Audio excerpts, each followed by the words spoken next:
Halo semuanya, kembali lagi bersama saya Yuni Sasmita. Pada kesempatan kali ini saya akan mengajak Anda berkenalan dengan fundamental analysis atau analisa fundamental. Oh ya, sebelum lanjut, apabila video ini dapat memberikan manfaat kepada Anda, silakan share, like, and subscribe. Karena hal tersebut dapat membuat saya lebih bersemangat lagi dalam membuat video-video lainnya yang berhubungan dengan pasar modal Indonesia.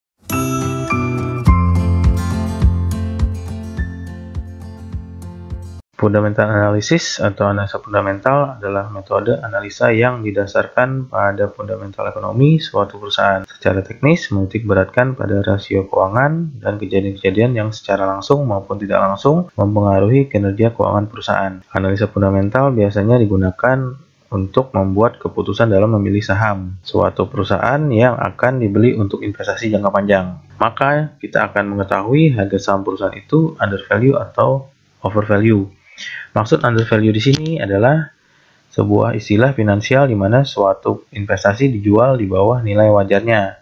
Bisa dibilang harga saham tersebut lebih rendah dari harga wajarnya. Atau begini ya, harga suatu saham perusahaan dinilai terlalu murah sehingga diperkirakan akan naik di masa yang akan datang. Sedangkan overvalue artinya harga suatu saham perusahaan dinilai terlalu mahal sehingga diperkirakan akan turun pada nantinya ya. Jadi dengan mengetahui harga saham undervalue dan overvalue, maka kita akan mengetahui saham perusahaan mana yang bagus dan tidak bagus di masa yang akan datang. Secara umum, analisa fundamental ini melibatkan banyak sekali data variabel dan rasio-rasio yang harus dianalisa.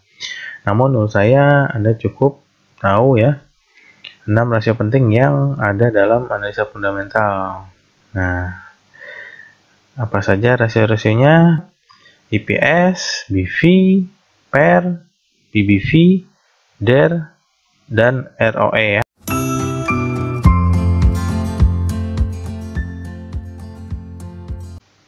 EPS atau earning per share di sini pembagian antara laba bersih yang diperoleh perusahaan di periode tertentu dengan jumlah saham yang beredar. Dengan kata lain, tingkat keuntungan bersih untuk setiap lembar saham yang mampu diraih perusahaan pada saat menjalankan usahanya. Untuk perhitungannya, net profit dibagi dengan jumlah saham yang beredar. Perhitungan rasio EPS ini penting bagi para investor yang senang berburu dividen ya. Karena dengan mengetahui nilai EPS suatu perusahaan, maka Anda akan mengetahui seberapa besar nilai dividen yang akan Anda terima nantinya. Oke, di sini sebagai contoh, misalnya saya membeli saham perusahaan dari PT XYZ ya, sebesar 10.000 lembar saham atau 100 lot. Nah, di mana perusahaan tersebut EPS-nya sebesar Rp100. Jadi kita sudah mengetahui nih EPS perusahaan tersebut ya. Nah, apabila perusahaan membagikan dividen 100%, jadi misalnya ada beritanya, oh PT XYZ ini akan membagikan dividen 100%, maka saya mempunyai hak untuk mendapatkan keuntungan sebesar Rp1.000.000 ya. Jadi saya mendapatkan dividen Rp1.000.000. Nah, dari mana dapatnya Rp1.000.000 itu? Di sini saya kasih penjelasan juga. EPS Rp100 dikali dengan kepemilikan lembar saham yang saya punya. Jadi 100 dikali 10.000 lembar, maka dapatnya 1 juta itu ya. Namun apabila misal perusahaan hanya membagikan 50% keuntungannya ya, maka saya hanya mendapatkan dividen sebesar 500.000. Perhitungannya di sini EPS senilai Rp100 dikali dengan pembagian 50%, maka dapatlah 50. Nah, 50-nya ini kemudian dikalikan dengan jumlah saham yang saya miliki, yaitu 10.000 lembar, maka yang saya peroleh adalah sebesar Rp500.000. Oh ya, yang perlu diingat adalah dividen ini ada pajaknya ya. Jadi misalnya 500 ini dipotong dulu pajak 10% ya. Jadi yang saya terima adalah 450.000, bukan 500.000 ini ya. Misal 1 juta dipotong 10%, maka 900.000.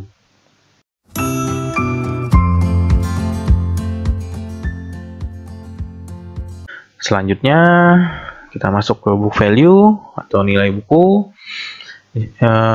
Book value atau nilai buku ini merupakan perhitungan nilai sebuah aset. Dalam konteks analisa fundamental, book value adalah modal bersih atau sisa kepemilikan aset yang telah dikurangi keseluruhan hutang. Untuk perhitungannya, equity dibagi dengan jumlah saham yang beredar. Sebagai contoh, misal perusahaan PT EKZ mempunyai modal 10 miliar ya, dengan jumlah saham sebanyak 10 juta lembar. Maka PBP atau nilai bukunya adalah 10 miliar dibagi dengan 10 juta lembar saham, maka nilainya adalah 1.000 rupiah ya per lembar sahamnya.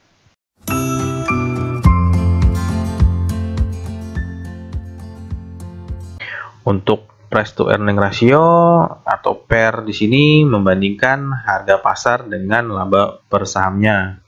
Semakin rendah PER artinya harga saham perusahaan tersebut semakin murah. Begitu juga sebaliknya, semakin tinggi PER maka harga saham perusahaan tersebut semakin mahal. Pada umumnya, perusahaan dikatakan mahal jika PER di atas 15 kali. Namun, rasio ini tergantung pada industri di mana perusahaan tersebut berada. Jadi 15 ini belum tentu juga dibilang mahal ya. Nanti kita bandingkan lagi dengan per sektornya atau subsektornya ya. Untuk perhitungannya, market price atau harga last terakhir ya dibagi dengan earning per share.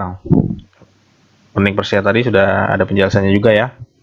Sebagai contoh, misal ya perusahaan EKZ harga sahamnya saat ini sebesar Rp1.000 dan EPS-nya Rp100 ya. Jadi untuk mengetahui berapa kalinya PER ini adalah nilai harga sahamnya dibagi dengan nilai EPS-nya, maka dapatlah 10 kali ya. Jadi itu adalah besaran PER-nya. Nah, ini misalnya tadi secara umum 15 kali itu mahal ya, atau di atasnya itu mahal. Ini 10 kali, oke, berarti ini nggak terlalu mahal ya. Tapi nanti dibandingkan lagi dengan sektornya ya, kompetitor sektornya. Misalnya dari 10 perusahaan nih di sektor yang sama, ada yang 10%, maksudnya 10 kali, terus ada yang 15 kali, terus ada yang cuma 5 kali ya. Ya udah pilih yang 5 kali itu ya, karena itu lebih rendah daripada yang lainnya. Karena semakin rendah PER semakin bagus ya, karena semakin tinggi nggak bagus.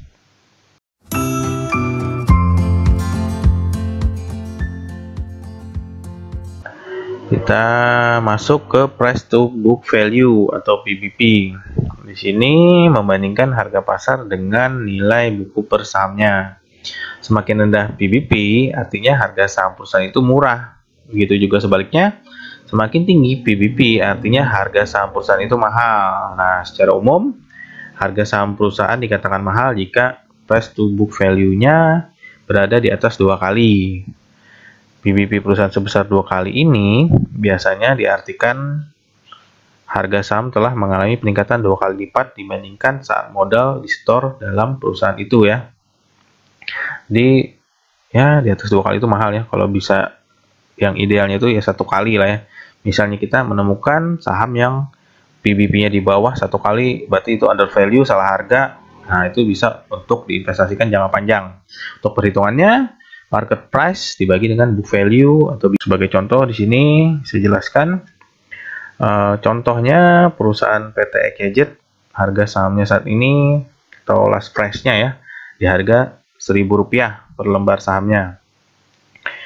Dengan nilai buku atau BP di angka Rp500. Jadi untuk mendapatkan berapa kalinya, perhitungannya Rp1.000 harga sahamnya dibagi dengan book value 500 ya. Jadi maka mendapatkan 2 kali.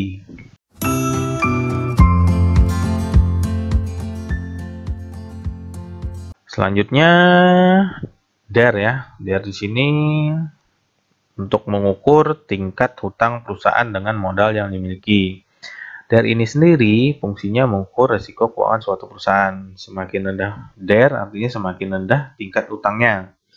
Semakin tinggi DER artinya semakin besar tingkat hutangnya ya. Jadi secara umum perusahaan dengan DER di atas 2 kali dikatakan memiliki hutang yang tinggi atau besar. Jadi sebaiknya bagi Anda ya, investor, disarankan untuk memilih saham perusahaan yang DER-nya kecil. Kalau bisa itu idealnya tuh 1 kali lah ya, di bawah 1 kali lebih bagus. Untuk perhitungannya, total utang dibagi dengan total equity ya. Sebagai contoh, misalnya Tuan Untung ya mendirikan perusahaan PT EKZ dengan modal awal 200 juta dan memiliki pinjaman di bank sebesar 50 juta. Untuk perhitungannya,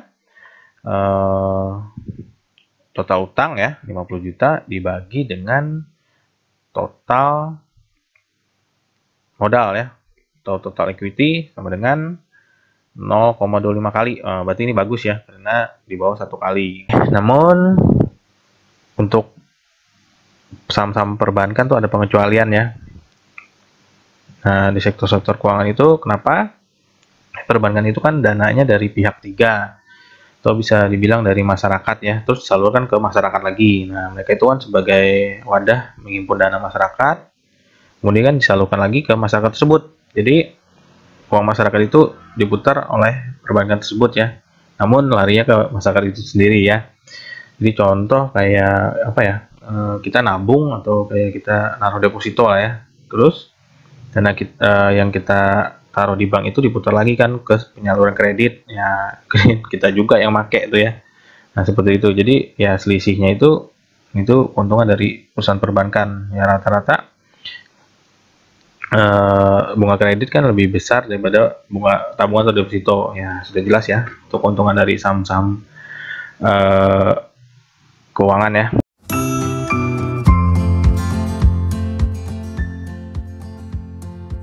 Oke, yang terakhir ada return on equity ya, atau ROE.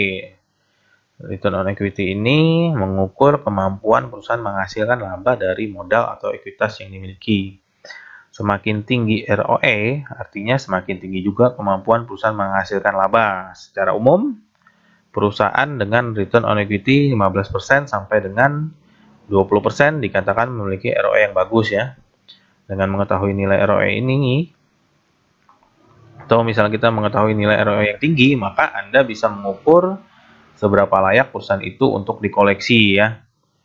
Jadi perhitungannya net profit dibagi dengan total equity. Ini kebalikan dari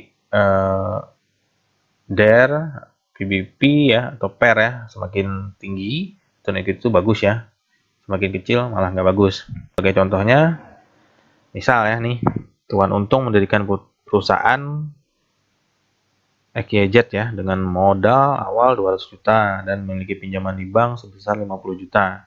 Setelah 1 tahun berjalan, PT EKZ ini menghasilkan laba bersih sebesar 100 juta. Jadi Tuan Untung ini memperoleh keuntungan ya dalam tahun berjalan itu senilai 100 juta. Untuk perhitungannya, pertama kita cari dulu berapa nilai equity-nya. Nah, cara mencari equity, total modal ya, atau equity dikurang dengan maksudnya total modal ya, yang setoran awal dikurang dengan total pinjaman 50 juta, jadi dapatnya 150 juta. Sedangkan profitnya 100 juta, maka 100 juta dibagi dengan total equity tadi ya. Jadi sama dengan mendapatkan 66,7%. Jadi ini return per tahunnya dalam persentase ya. Jadi kalau ada perusahaan seperti ini nih sangat bagus sekali karena labanya sangat besar sekali ya. Jadi untuk pembagian dividennya juga nanti pasti besar. Oke, menurut saya cukup. Akhir kata, dengan rasio-rasio yang saya sharing ini, semoga Anda baik sebagai seorang trader maupun seorang investor yang baru saja terjun ke dunia pasar modal Indonesia, begitu juga bagi yang sudah lama namun belum tahu apa itu analisa fundamental. Dengan video ini, saya berharap dapat membantu Anda dalam mencari saham-saham yang sesuai dengan kriteria fundamental yang sehat dan baik, sehingga investasi Anda akan mendapatkan profit yang maksimal. Oke, terima kasih.